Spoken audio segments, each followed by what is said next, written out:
Hello everyone, आप सब कैसे हैं। मैं उम्मीद करता हूं कि बहुत अच्छे होंगे और अपनी पढ़ाई को बहुत अच्छे से कर रहे होंगे। मैं Akash Kumar Bhadana ICT virtual classroom में आपका बहुत बहुत स्वागत करता हूं मेरे प्यारे बच्चों।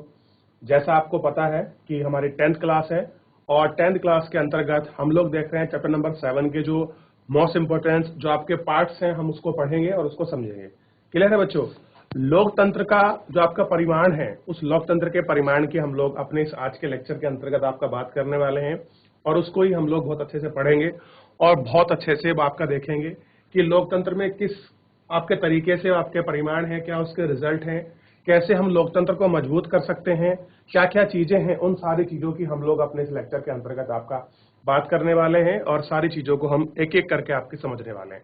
तो आप लोगों को बहुत अच्छे से ध्यान देना है इन सारी चीजों की तरफ ताकि आपको सारी चीजें बहुत अच्छे से वो आपको समझ आए।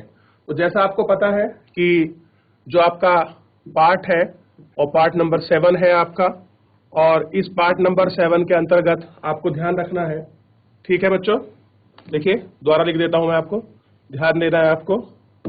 आज हम लोग जो बात करने वाले हैं वो बात करेंगे आपका लोकतंत्र का परिमाण। परिमाण का मतलब होता है रिजल्ट, यानी कि लोकतंत्र में क्या रिजल्ट है, उस रिजल्ट्स को हम लोग आपका अपने इस लेक्चर के माध्यम से आपका पढ़ेंगे और आपका जानेंगे कि लोकतंत्र में किस तरीके का आपका परिमाण है। जैसे हमने लोकतंत्र में आपकी चुनौतियों की जो सारी चीजें थी उनको हमने एक एक करके स्टेप बाय स्टेप तरीके से सबको बहुत अच्छे से पढ़ा है और सबको बहुत अच्छे से देखा है। उसी प्रकार से हम लोग इस लेक्चर में आज अपनी सारी चीजों की हम स्टेप बाय स्टेप तरीके से क्या करेंगे, आपका बात करेंगे। तो बच्चों अब आपको जो है अपने जिस तरह से आप लोग हमारा लेक्चर हमेशा आप लोग करते आए हैं उस तरीके से पढ़ना है। कोई भी आपकी क्वेरी है, कोई आपका सजेशन है, कोई आपका डाउट है, कोई चीज आपको समझ नहीं आ रही है तो आप लोग मुझसे लाइव जुड़कर चैट के माध्यम से अपनी क्वेरी को मुझसे पूछ सकते हैं, या फिर जो आपने पिछले चैप्टर अभी तक रिवीजन किए हैं उसमें कोई डाउट है तो उस डाउट को भी आप मुझसे बच्चों पूछ सकते हैं। क्लियर है। तो अगर आप इस तरीके से सारी चीजों को करेंगे, अपने शॉर्ट नोट बनाएंगे, अच्छे से वो अपने क्वेश्चन प्रिपेयर करेंगे और जो मोस्ट इंपोर्टेंट जो आपके टॉपिक हैं अपने टीचर्स की सहायता से और अपने सहपाठी की सहायता से आप लोग उसको अच्छा प्रिपेयर करेंगे, तो मान लीजिए जो आपकी बोर्ड की परीक्षाएं हैं वो आपकी बहुत आसान हो जाएंगी, क्योंकि आप उनको लिख सकते हैं बहुत अच्छे से, आप उनको देख सकते हैं। तो इस तरीके से इन सबको आप लोग बहुत अच्छे से आपका सुलभ कर लोगे। तो इन सबको आपको ध्यान रखने की जरूरत है, इन सबको देखने की जरूरत है, इन सबको जानने की जरूरत है। क्लियर है। तो आप इनको बहुत अच्छे से ध्यान रखिए, इसको पढ़िए, इसको अपना रिवीजन करिए अपने कोर्स का। और इस तरह से हम लोग सारे बैक सीक्वेंस में आपके जो चैप्टर हैं मैं आपको चलाऊंगा, क्योंकि पहले चैप्टर आपने बहुत अच्छे से पढ़े हैं, ये बैक सीक्वेंस में आप लोग करते चलेंगे। तो जो आपका रिवीजन का जो आपका प्रोसेसर है, जो आपका प्रोसेस है वो भी बहुत अच्छे से बना रहेगा। क्लियर है। तो अभी अगर कोई बच्चा अपना प्रश्न पूछना चाहता है, कोई आपकी क्वेरी है तो आप मुझसे पूछ सकते हैं, नहीं तो हम चलते हैं सीधा आपका डिजिटल बोर्ड की तरफ। तो बच्चों आपको ध्यान रखना है कि अब तक हमने इसमें कितना कुछ इस लेक्चर के माध्यम से हम लोग देख चुके हैं, और हम लोग आप देखिए जो पूरा पार्ट है सारे पार्ट को हमने एक एक करके बहुत अच्छे से पूरा 8 चैप्टर को बहुत अच्छे से हमने इसमें पढ़ लिया था। अब हम लोग जो है बच्चों इस चैप्टर के साथ जो क्या करेंगे, हम आगे की तरफ अपना रुख करेंगे और नया जो चैप्टर है इसको पढ़ेंगे और इसको हम लोग जानेंगे और इसमें किस तरह की क्या चीजें हैं, इन सभी को हम लोग अपना इस लेक्चर में एक एक करके आपकी सारी चीजों की बात करेंगे। तो सबसे पहले ध्यान रखना चाहिए कि जो आपका पार्ट है वो आपका 7 है, और ध्यान रखना है कि लोकतंत्र का परिमाण या लोकतंत्र के परिमाण के भी आ सकता है, ऐसा कोई इश्यू नहीं है कि आप लोग के नहीं लिख सकते।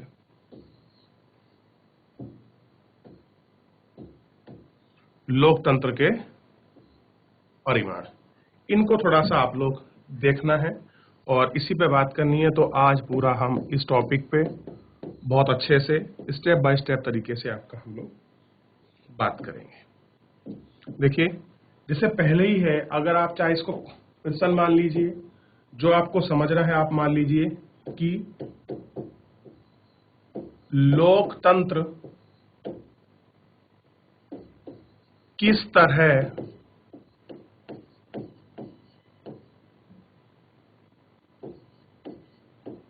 उत्तरदायी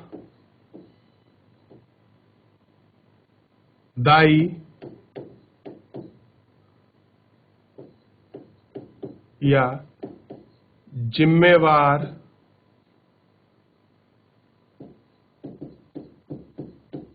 और वैध सरकार है।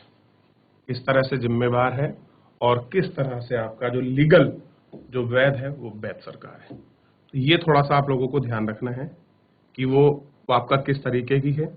अगर आप इसको लिख देंगे तो इन सब चीजों में आपकी चीजें सरल होती चली जाएंगी। बहुत सारी चीजें, आइए हम लोग एक एक करके बात करते हैं और इनको देखते हैं।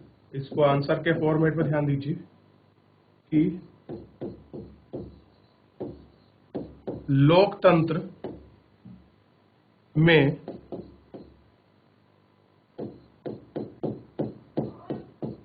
लोगों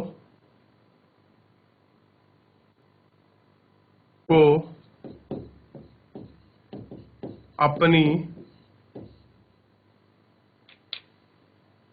अपनी सरकार का चुनाव करने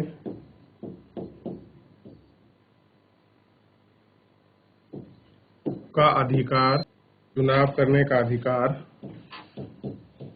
होता है, जो उम्मीदवार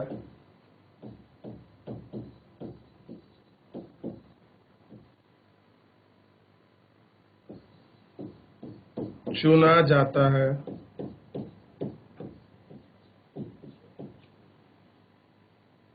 उसे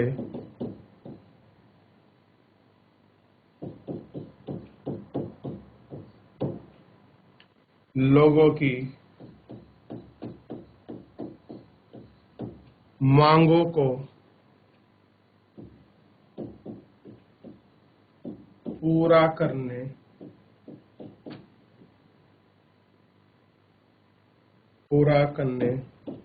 में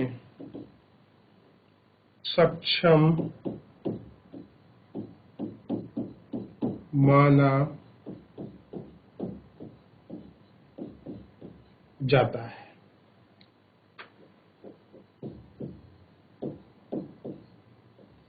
लोकतंत्र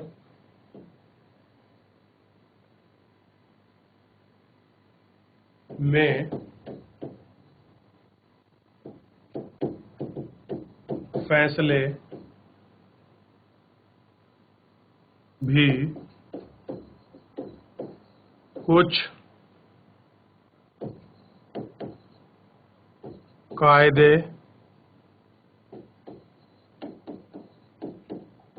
कानून के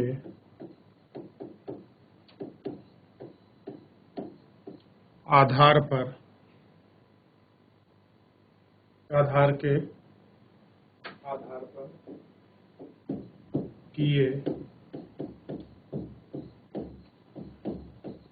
किए जाते हैं और कोई भी नागरिक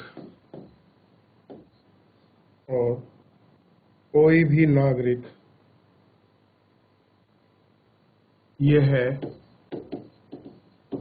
सूचना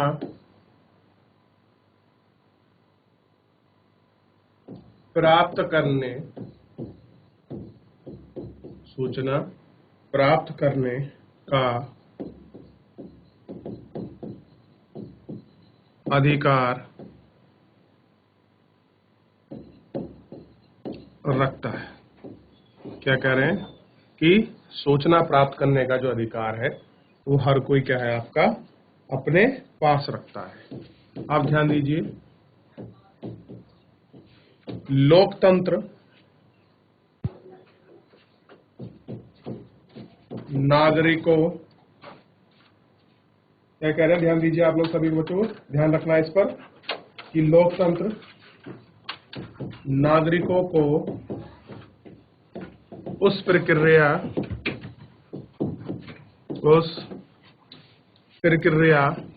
की जांच करने का अधिकार देकर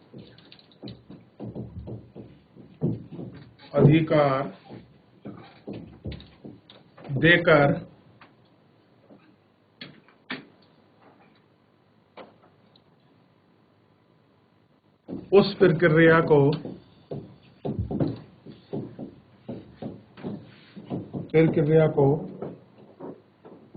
जवाबदेह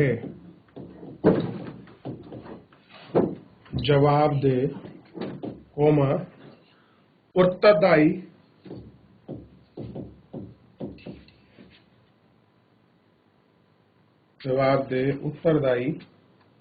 और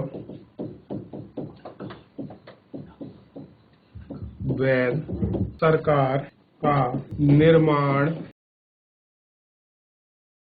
करता है। क्या करता है? उसका जो आपका निर्माण है वो आपका करता है बच्चों। ठीक है, ध्यान रखना। जिसके द्वारा निर्णय, यानी कि जो भी आपका डिसीजन है, निर्णय किए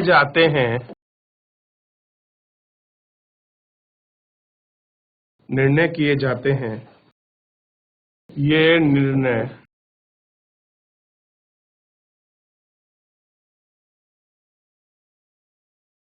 मानक दंडों और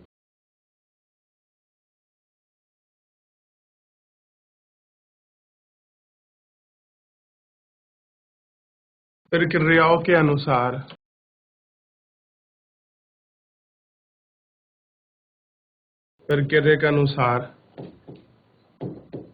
किए जाते हैं। प्रक्रिया के अनुसार किए जाते हैं। जो निर्णय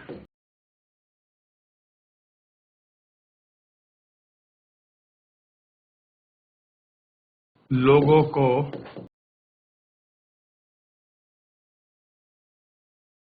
अधिक स्वीकार्य बनाते हैं।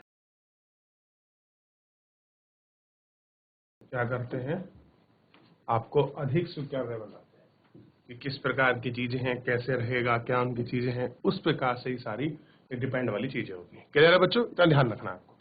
और इसमें कोई भी आपको, अगर कोई आपको किसी प्रकार कोई आपको प्रॉब्लम है, कोई चीज तो आपको समझ नहीं आ रही है, तो आप इसको देख सकते हैं, आप इसको समझ सकते हैं कि ये चीजें किस प्रकार से हैं, किसके अनुसार है। ठीक है, तो इतना थोड़ा सा आप लोगों को ध्यान रखना है कि इसके अंतर्गत कि लोकतंत्र में लोगों को अपनी सरकार का चुनने का अधिकार होता है।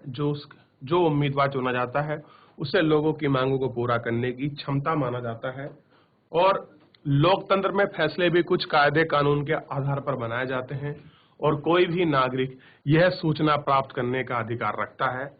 लोकतंत्र नागरिकों को उस प्रक्रिया की जांच करने का अधिकार देकर उस प्रक्रिया को जवाबदेही और उत्तरदायी वैध सरकार का निर्माण करता है, जिसके द्वारा निर्णय किए जाते हैं और निर्णय मानदंडों प्रक्रिया के अनुसार किए जाते हैं, जो निर्णय लोगों के लिए स्वीकृत बनाते हैं।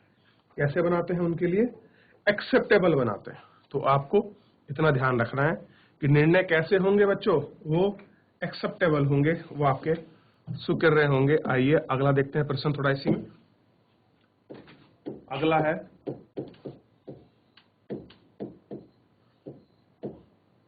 लोकतंत्र किन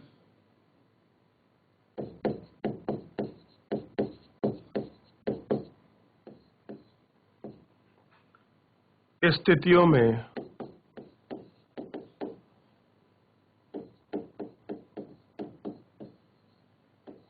सामाजिक विविधता को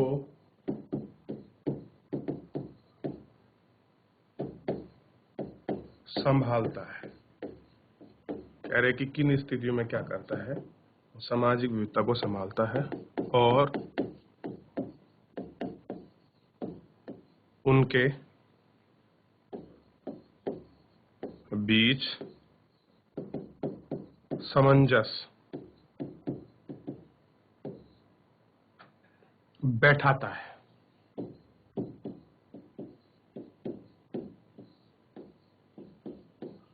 जो आपका सामंजस्य है उसको बैठाता है और उसको हम लोगों को आपका देखना है कि क्या स्थिति है और किस तरह से वो असमंजस बैठाता है, क्या उसकी प्रक्रिया है। उस प्रक्रिया को हम लोगों को एक एक करके आपका गौर करना है, उन सारी चीजों को देखना है।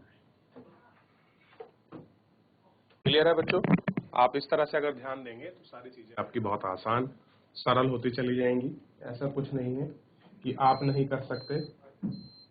सब चीजें एक नॉर्मल है, जो आपका नॉर्मल दृष्टिकोण से आपको दिखाई देती है, चीजें बनती हैं, वैसे ही पसंद होता है।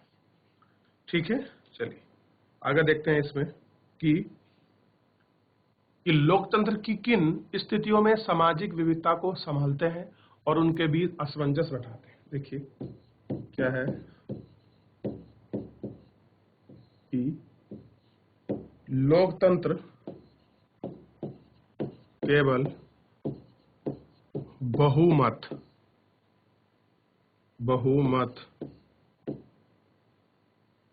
का शासन नहीं है,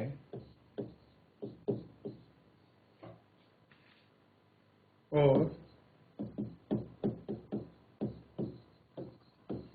बहुमत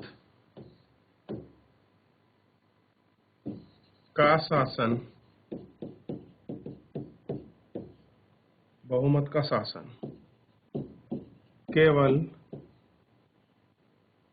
एक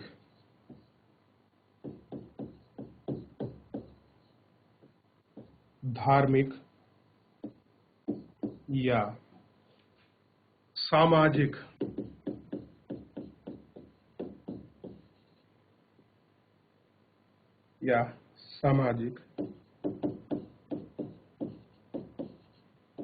समुदाय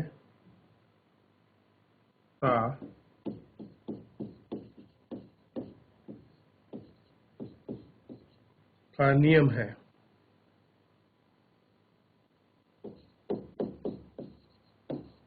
लोकतांत्रिक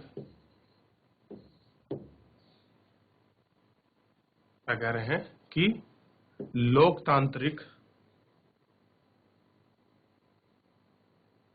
व्यवस्थाएं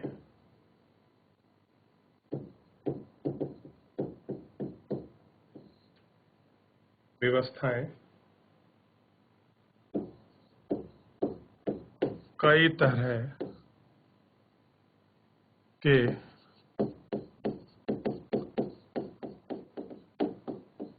सामाजिक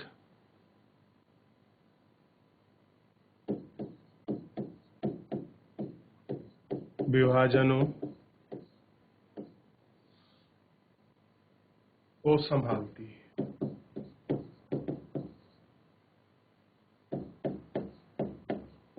क्या करते हैं? कई तरह के सामाजिक विभाजनों को संभालती है।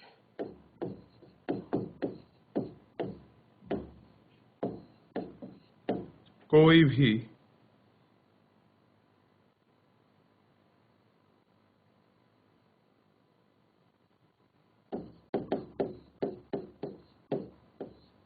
भी समाज अपने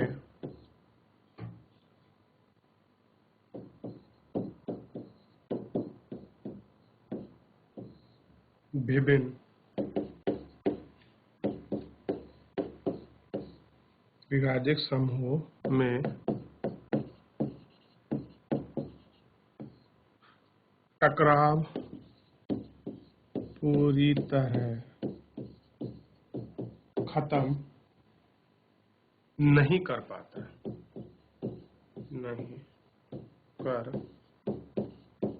है। करे जो टकराव है पूरी तरह खत्म नहीं कर पाता, लेकिन बातचीत, क्या कह रहे हैं, लेकिन बातचीत से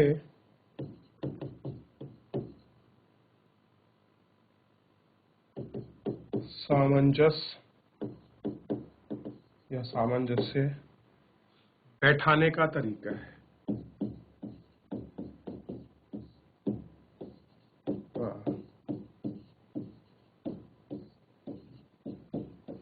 तरीका है, तरीका निकाल सकते हैं।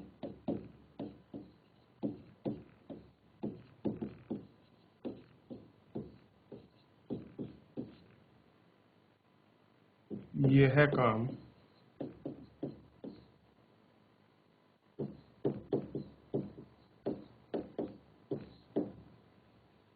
लोकतंत्र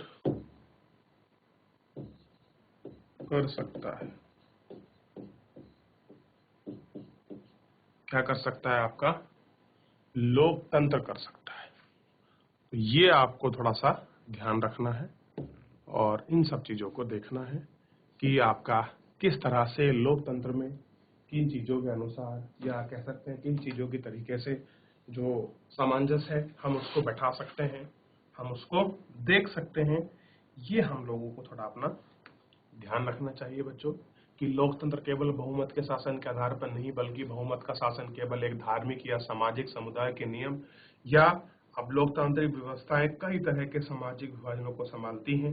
कोई भी समाज अपने विभिन्न समूहों में टकराव की पूरी तरह खत्म कर सकते हैं, लेकिन बातचीत से समझौता तरीका निकाल सकते हैं और लोकतंत्र में आपका काम कर सकते हैं। तो इन सबको हम लोगों को एक एक करके हमने सारी चीजों को इसमें देख लिया। तो क्वेश्चन हम लोग कर चुके हैं। अब थोड़ा सा इसमें देखना है, ये बड़ा क्वेश्चन है और आपको जानने की जरूरत है इस बड़े क्वेश्चन को। इसमें है कि निम्नलिखित पक्षों या विपक्षों पर आपका तर्क देना है। तर्क क्या है, सुन लीजिए पहले प्रश्न को। औद्योगिक देश में ही लोकतांत्रिक व्यवस्था का भार उठा सकते हैं। कह रहे जिन देशों में औद्योगिक देश हैं, जो इंडस्ट्रियल आपकी कंट्री हैं, वही क्या कर सकती हैं, आपका लोकतंत्र का जो भार है वो उठा सकती हैं। पर गरीब देशों को आर्थिक विकास करने की तानाशाही चाहिए। क्या चाहिए? आर्थिक विकास करने की तानाशाही जो है वो आपका और देशों को भी क्या है आपकी चाहिए। तो इस तरह से आप लोगों को ध्यान रखना है। इसी में है फिर वो अगला कह रहा है कि लोकतंत्र अपने नागरिकों के बीच असमानता को कम नहीं कर सकता। क्या ऐसा है? अब मुझे तर्क दीजिए कि जो लोकतंत्र है वो अपने जो सामाजिक समूह हैं उसमें जो असमानता है, अनइक्वलिटी है, क्या उसको समाप्त नहीं कर सकता? दूसरा है इसमें गरीब देश की सरकार अपने ज्यादा संसाधन गरीबी को कम करने, आहार, कपड़ा, स्वास्थ्य, शिक्षा पर लगाने की जगह औद्योगिक और बुनियादी आर्थिक ढांचे पर खर्च करना चाहिए। यानी जो लोग गरीब हैं उन लोगों को शिक्षा, स्वास्थ्य पर इन सब चीजों पर पैसा ना खर्च करके उनको कहाँ खर्च करना चाहिए? आर्थिक ढांचा डेवलप हो इस तरह से खर्च करना चाहिए। क्या ये सही है, क्या गलत है? आपको तर्क देना है और आपको तर्क के साथ क्या करना है, दूसरा आपको पक्ष और विपक्ष देने हैं। एक है कि हाँ ऐसा करना चाहिए, एक कहेंगे नहीं करना चाहिए। तो क्यों नहीं करना चाहिए और क्यों करना चाहिए, उसके दोनों रीजन क्या हैं, आपके पास वैलिड रीजन होने चाहिए ताकि आप लोग इनको सही अच्छे से एक्सप्लेन कर सकें, अच्छे से आप इसको देख सकें। बच्चों क्लियर है? आगे देखिए। दूसरा है नागरिकों के बीच आर्थिक समानता, गरीबी और अमीरी दोनों की तरह लोकतंत्र में लोकतंत्र के सभी को एक वोट का अधिकार है कि लोग अमीर हैं, गरीब हैं, जिस तरह के भी हैं, लेकिन हर एक व्यक्ति को एक वोट का जो राइट है वो आपका मिला हुआ है। इसका मतलब है कि लोकतंत्र में किसी भी तरह का प्रभुत्व और टकराव नहीं होता, कि किसी भी तरह का प्रभुत्व है और जो आपका किसी भी तरह का टकराव है वो आपका नहीं होता है। इनको थोड़ा सा हम लोगों को ध्यान रखना है। ठीक, तो आइए इसको एक एक करके थोड़ा सा हम लोग आपका देख लेते हैं और बात करते हैं कि किस तरीके से ये पूरा चैप्टर है और क्या क्या इसके महत्वपूर्ण आपका पहलू हैं। उन सभी पहलुओं पर हम लोग आपका विचार करते हैं और एक एक करके हम लोग इस पर आपकी चर्चा करते हैं। और सारे चीजों को हम लोग इसमें देखते हैं क्या है। देखिए बच्चों, सबसे पहले देखना है इसमें, इसका जो आंसर के साथ ही हम लोग प्रारंभ कर रहे हैं। देखिए, औद्योगिक देश, क्या कह रहे हैं? औद्योगिक देश ही लोकतांत्रिक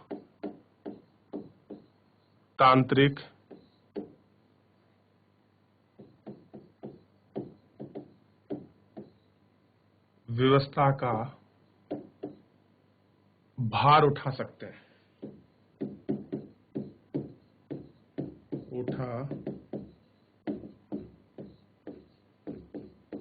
उठा सकते हैं, पर गरीब देशों को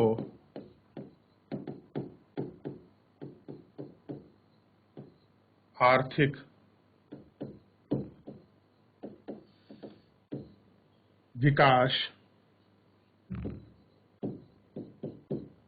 करने की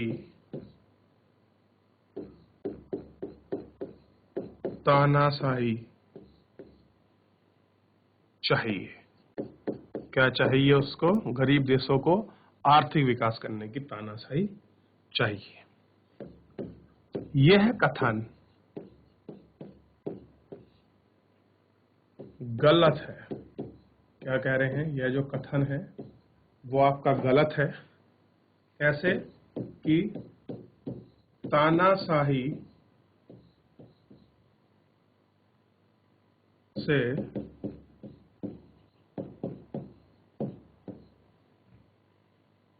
कोई भी देश अमीर नहीं बन सका है। क्या कह रहे हैं? अमीर नहीं बन सका है, नहीं बन सका है। इसमें हम अपने देशों के उदाहरण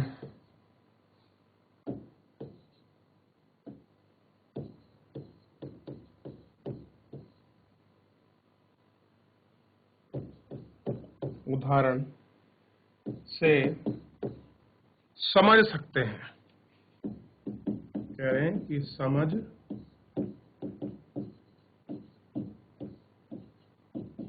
सकते हैं। क्या समझ सकते हैं? कि 1947 में भारत को तीसरे विश्व देशों में शामिल किया गया। शामिल किया गया। यह आप लोगों को ध्यान रखना है। ये जो आपके तीसरे विश्व देश हैं, उन तीसरे विश्व देशों में इसको शामिल किया गया। यह आपको ध्यान रखना है।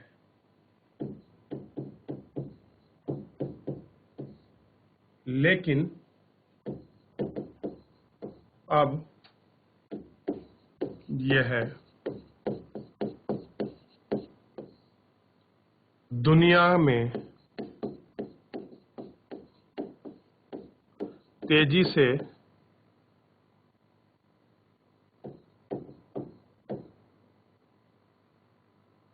बढ़ती अर्थव्यवस्थाओं में से एक है। तेजी से बढ़ती अर्थव्यवस्थाओं में से एक है। कैसा है? तेजी से बढ़ती हुई अर्थव्यवस्थाओं में से एक है।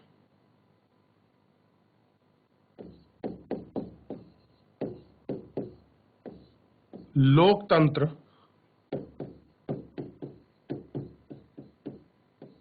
विभिन्न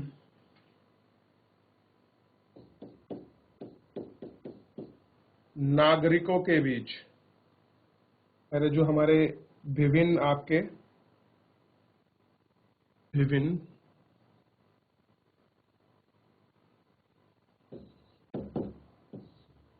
नागरिकों के बीच असमानता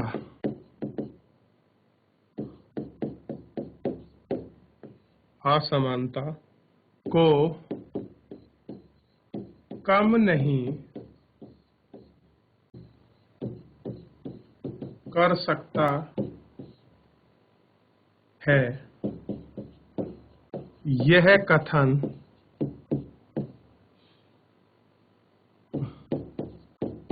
गलत है। अभी मैंने कहा था ना कि एक प्रश्न आया था कि जो हमारे नागरिक हैं उन नागरिकों भी जो असमानता है उसको खत्म नहीं कर सकते, उसको हम लोग समाप्त नहीं कर सकते, ये कथन गलत है। और वो कह रहे हैं कि हम लोग इसको समाप्त कर सकते हैं, ये जो कथन है वो आपका गलत है। ठीक है, सरकार, ध्यान दीजिए, सरकार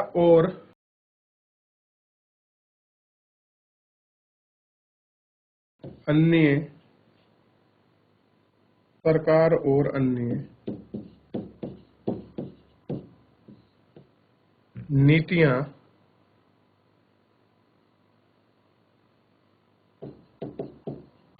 सभी के लिए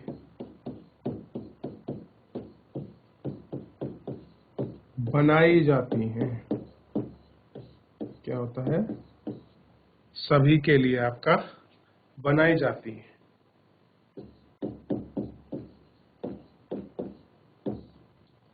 लोकतंत्र सभी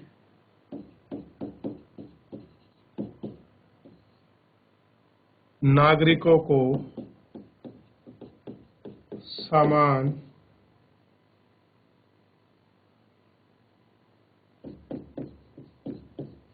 अधिकार प्रदान करता है। क्या करता है? समान अधिकार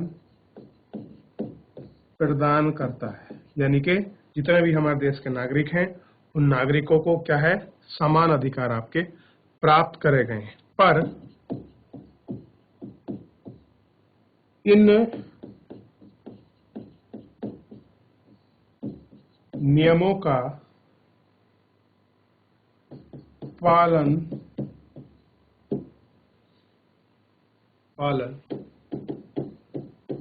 सख्ती से होना चाहिए। कह रहे जो नियम है इन सब नियमों का पालन सख्ती से होना चाहिए। गरीब देशों में लोग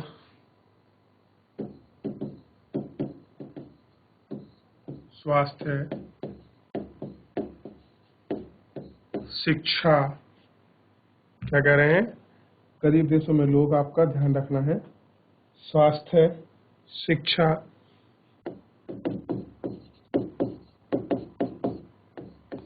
सेवाओं का खर्च नहीं उठा सकते हैं।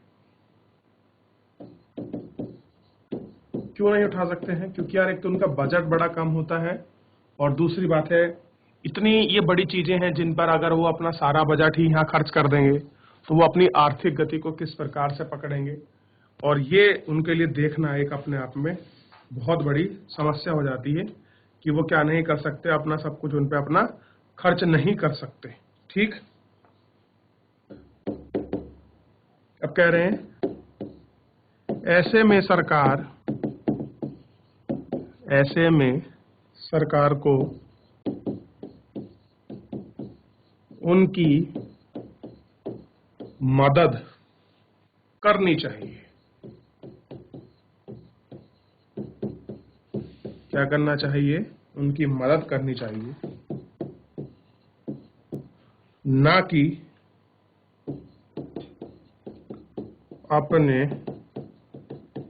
संसाधन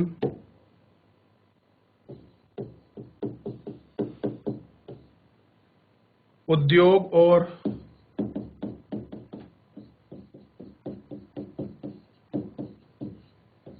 बुनियादी आर्थिक ढांचों को मजबूत करना में मदद करे। इस प्रश्न को फिलहाल यहां से रखते हैं अभी इसमें, और आगे हम लोग इसको कंटिन्यू कर सकते हैं, लेकिन हम इसको कंटिन्यू आगे करें। ठीक है बच्चों, ध्यान रखना। तो कैसे प्रश्न है, कैसे हम लोग आर्थिक ढांचों को आपका मजबूत कर सकते हैं, कैसे हम लोकतंत्र में जो आपके रिजल्ट हैं, हम जो उसके परिमाण है उनको आपका देख सकते हैं, कैसे हम आपकी समरूपता बढ़ा सकते हैं, कैसे असमानता को हम लोग बराबर कर सकते हैं, अनिक्वलिटी कर सकते हैं। तो इन सब चीजों को आपका देखने की, इन सब चीजों को समझने की आवश्यकता है। और जब आप इनको पढ़ोगे और आप जितना प्रैक्टिस करोगे, ये चीजें आपको समझ आएंगी और व्यवहारिक रूप में भी ये चीजें आपको देखने के लिए मिलेंगी कि आखिर में क्यों है ये और क्यों आपके इस प्रकार से चीजें होती हैं। अगर आप इनको करते चलेंगे तो कुछ भी ऐसा नहीं है कि आपके लिए कोई बहुत बड़ी चीज है, कोई आपको कठिनाई हो जाएगी। आप बहुत आसानी से, बहुत अच्छे से और बहुत ही सरलता के साथ इन सारी चीजों को आप लोग अच्छे से कर सकते हैं। तो बच्चों, मैं यही कहना चाहूंगा, आज के लिए इतना ही।